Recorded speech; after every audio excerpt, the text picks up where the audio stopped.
Assalamualaikum warahmatullahi wabarakatuh.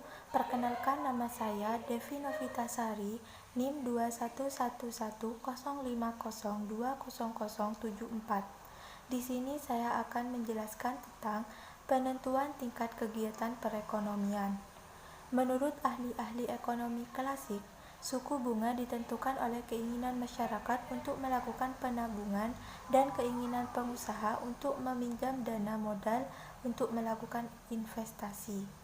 Fleksibilitas suku bunga akan mewujudkan keadaan di mana jumlah tabungan yang diwujudkan dalam perekonomian pada ketika kesempatan kerja penuh dicapai adalah sama dengan investasi yang akan dilakukan para pengusaha.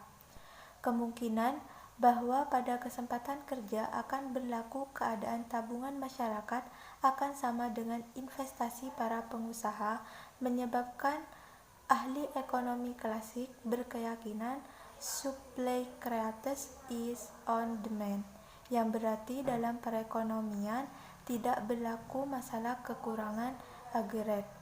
Walaupun terdapat kemungkinan kekurangan permintaan agregat dan pengangguran, keadaan ini hanya bersifat sementara. Mekanisme pasar akan mengembalikan tingkat kegiatan ekonomi pada kesempatan kerja penuh karena terwujudnya fleksibilitas suku bunga, tingkat upah, dan tingkat harga.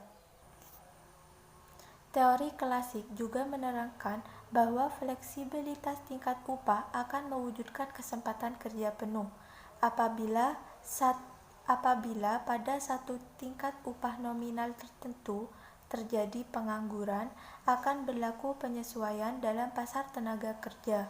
Tingkat upah akan turun dan permintaan tenaga kerja bertambah.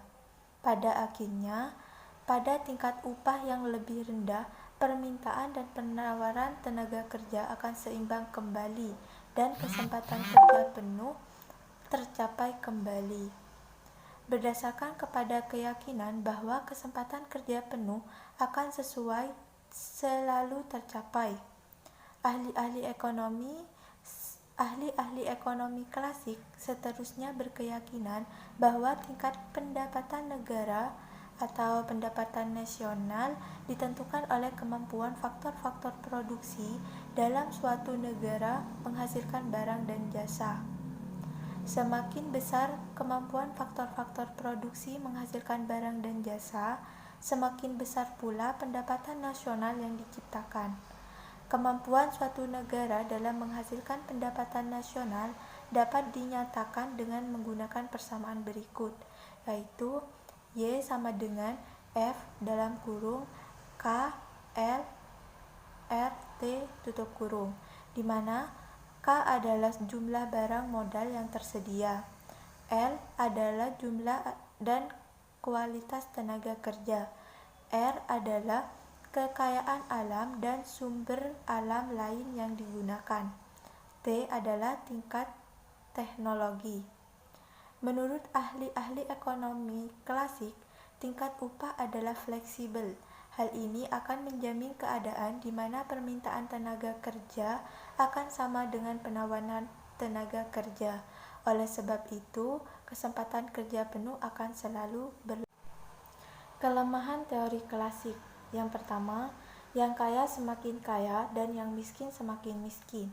Yang kedua, tidak bisa mensejahterakan para buruh dan tenaga kerja.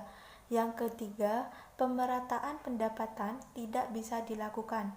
Dan yang terakhir, munculnya monopoli dan persaingan tidak sempurna. Sekian dari saya, kurang lebihnya mohon maaf. Wassalamualaikum warahmatullahi wabarakatuh.